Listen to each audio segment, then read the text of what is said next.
Nag-init ang ulo ng ilang senador sa investigasyon kanina kaugnay sa umano'y pagpupuslito smuggling ng bigas. Ang mga nag-aangkat kasi tila nagtuturuan kaugnay ng usapin na yan. Nakatutok si Mark Salazar.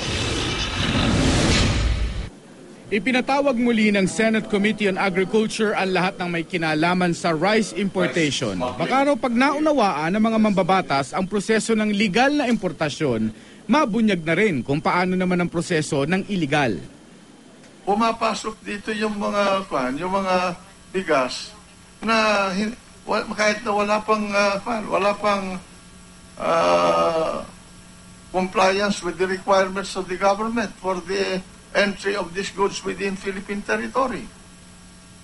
This is a regulated product. Paano yan? Ano nangyayari? What?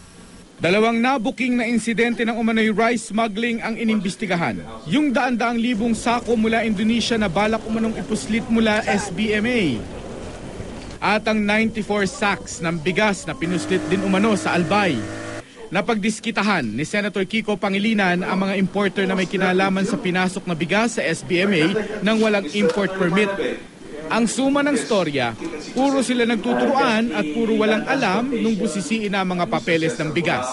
Si Cesar Bulao ng Metro Eastern Trading Corporation ay aminadong nag-ayos ng pagpasok at pagbenta sa local market ng shipment ng bigas sa SBMA.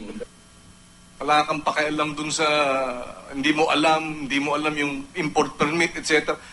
Tapos, aaminin mo sa amin dito na ikaw ang nagpakilala kay Mr. Cesar Ramirez sa kanila. Paano namin paniniwalaan na wala kang pakialam doon sa import permit?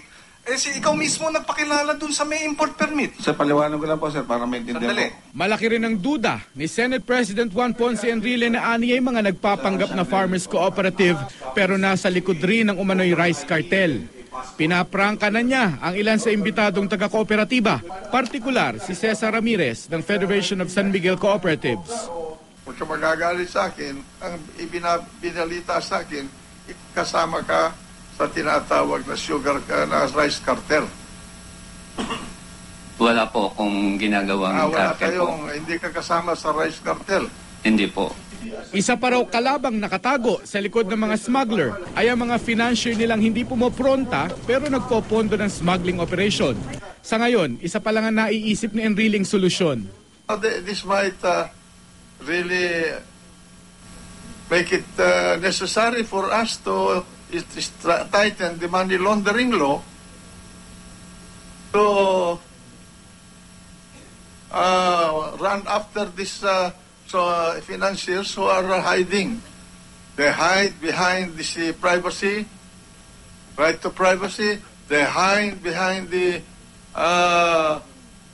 bank deposit restrictions. Mark Salazar, Nakatutok, 24 Oras.